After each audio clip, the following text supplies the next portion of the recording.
Good evening and welcome to the AFS 2010 class. My name is Dr. Kafense Chike and I am the instructor for the AFS 2010 African American History, Cultural, Aesthetic Roots class. I apologize for the delayed introduction. I had been planning to do this for some time. In fact, I had done an introduction twice, but they were not of what I thought would be decent quality to post for you to view. I'd like to welcome you to the class. A little about myself. I've been an instructor at Wayne State for 10 years. I'm going into my 11th year, and I'm also an alumni of Wayne State University. I obtained a bachelor's degree from African American Studies at Wayne State. In addition to holding an African American Studies degree at the bachelor's level, I also have a master's from Temple University and a PhD from Michigan State University in African American Studies as well. I'm born and raised in Detroit. I came to Wayne State University as a non-traditional student at the age of around 30. When I came to pursue the undergraduate degree, I had already spent the majority of my life as a community activist, a community organizer, and an African cultural artist and musician. So I decided to major in African American Studies because it was very much relevant to the life I had been living and that which I continue to live. In fact, I had one of your fellow students ask or pose the question to me why I decided to teach this class. The class and the topic of this class is very much reflective of the lifestyle I live and my passion, which is teaching, and more specifically teaching about the African American history and cultural experiences. As an educator, I consider myself to be a facilitator of the process, so I don't see myself as a gatekeeper or being here to make the your experiences difficulty or more challenging than they need to be.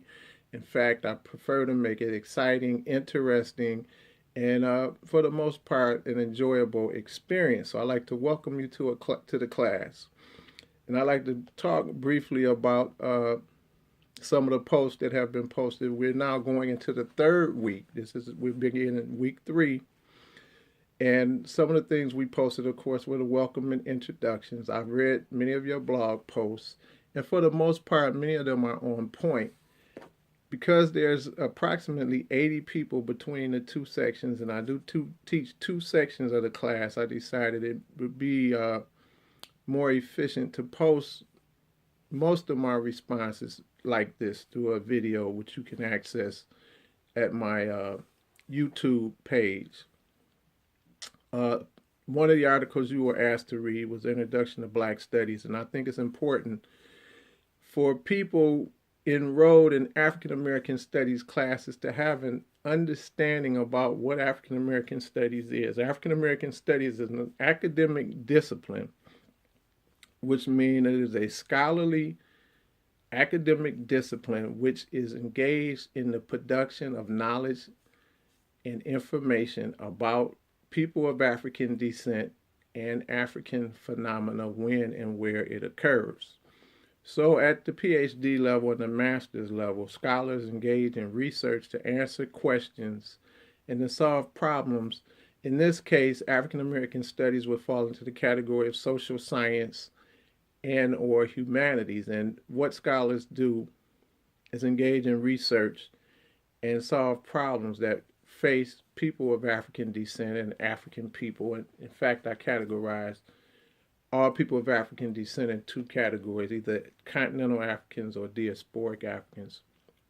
So African American Studies, which you should know by now if you read the article, the chapter actually, which is from the book Introduction to Black Studies by Dr. Maulana Karenga, that African American Studies grew out of a very extensive or historical intellectual tradition which emerges from people of African descent. And the study of African people and African phenomena goes back at least to ancient Egypt, or ancient Kemet. Kemet is the correct name for Egypt. and there's a documentary posted or available in the undergraduate library for you to watch, which is very much of relevance to the class. This intellectual tradition has persisted as long as there have been African people.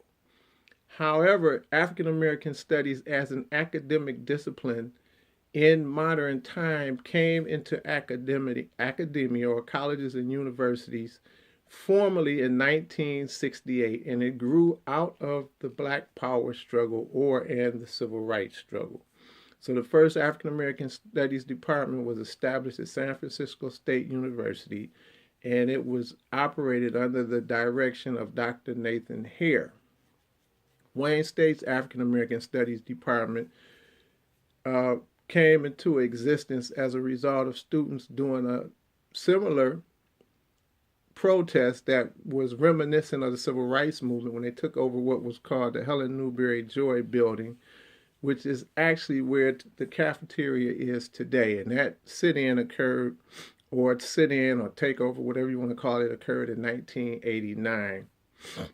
I think it was in April of 1989, and the following years, the African American Studies Department began at Wayne State as Africana Studies. So, of course, there's much more information about the discipline of African American Studies. You also were asked to read an article, introduction to a book called The Iceman's Inheritance by Dr. John Henry Clark. I urge you to take a minute and Google Dr. Clark so you have an understanding of his significance to the academic discipline of African and African American history and culture and history in general, his contributions and the impact that he had on the development of the discipline as well. In this article, Dr. Clark discusses the historical behavior of Europeans as they have encountered other people. And he briefly talks about the encounter of Europeans with African people of African descent or Africans, with indigenous people whose land this country actually is built on, their interaction with Asians, and in actuality, their interaction amongst themselves. And in each of these instances, Dr. Clark points out the racist nature of these interactions. People sometimes take this introduction as being racist, but I think if you can get past your personal proclivities and look at the scholarship, look at the sources that he used and the points he makes and how he does it, perhaps you can open your mind to see what it is he's trying to say. And he's simply trying to point out the racist behavior that has been historically portrayed by Europeans as they have interacted with other people. Also, there was a brief video on Pinky and the Brain whose objective was worldwide domination. And I used these two pieces together, the Dr. Clark introduction and the Pinky and the Brain video. And Pinky and the Brain, for people that may be a little older than maybe the millennial age, may remember that this was a cartoon geared towards children, but the subliminal messages and the not so subliminal messages, particularly in the clip that I use in this class, speaks to how Pinky and the Brain set about to use certain strategies for to accomplish their goal of worldwide domination. So they talk about things like hypnosis and subliminal suggestion, monopolization, and these are goals or strategies that have been used in what I think has been the conquest of the Western European to rise from its dark period and to aspire to first, and this has already been done, the conquest of what they call the New World post the Columbus voyages, and ultimately worldwide domination, which I think is what we're seeing happen today. And for those of you that may feel challenged by these assumptions, I encourage you, you don't have to agree with the information that I present in the class. All of it is very verifiable and documentable by scholarship, but I encourage you to engage it, at least theoretically, for purposes of understanding the purposes of this class, which is to help you understand as students and young scholars, evolving scholars, how African and African American culture has existed in its traditional context, how it evolved, how it continues to evolve, and the impact and the various changes that it has gone through. So just to kind of wrap up the piece on Dr. Clark and Pinky and the Brain, these two pieces are used in conjunction with each other to help understand the various forces that have impacted the evolution and development of African culture and what later becomes African American culture. To help better ascertain an understanding of culture and how we can look at culture, and it's very important to know and understand, we are very much oriented to race. But science is increasingly, or has proved, that race is a social construct, meaning that it is not rooted in science. So as we think about people that do not look like us, or that may be of other ethnicities or other cultural groups, oftentimes the concepts of cultural ethnicity is trumped, sorry for using that word, by race, because race is such a dominant construct in our minds, but it's increasingly proven to not be real. So to get into the idea of identity, and of course the class name is the term culture, which essentially means a people's way of life. Everything that we do is encompassed in culture. There's nothing that you can do that is separate from the culture that you emerge out of or that you function in. Now, one of the assumptions about how I teach this class is that African culture was not wiped out. One of the books for the class, which we should be reading in the next week, is called Africanisms in American Culture, which asserts that people of African descent in America have retained aspects of African culture. So there were also two other handouts, and one is entitled The Meaning of Culture, which presents us 7 elements of culture, which we can use as a lens to look at culture at any particular time in history. So an example would be, we could look at these 7 elements of culture and say, look at European culture.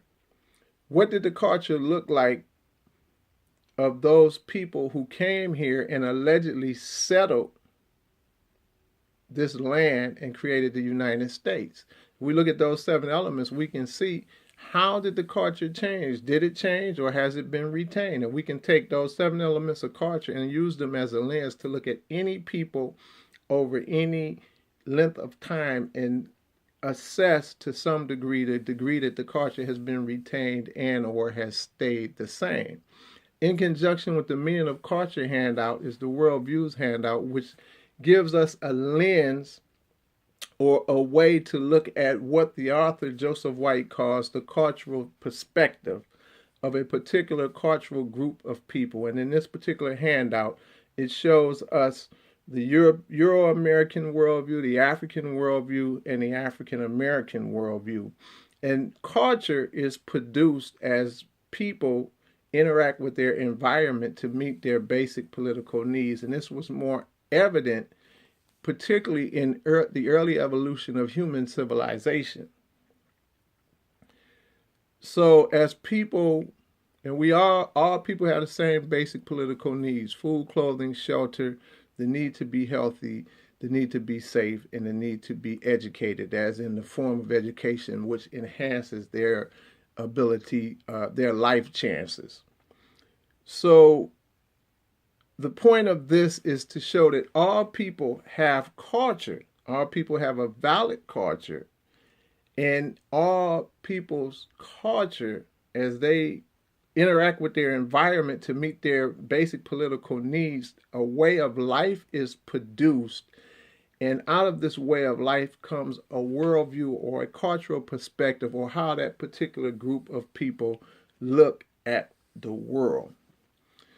So In this short introduction and brief overview, the intent here was to kind of introduce myself, of course, to give very general responses to some of the reading, or maybe I should say more clearly, an overview of why the particular readings that have been provided for you so far were selected and their significance to the class.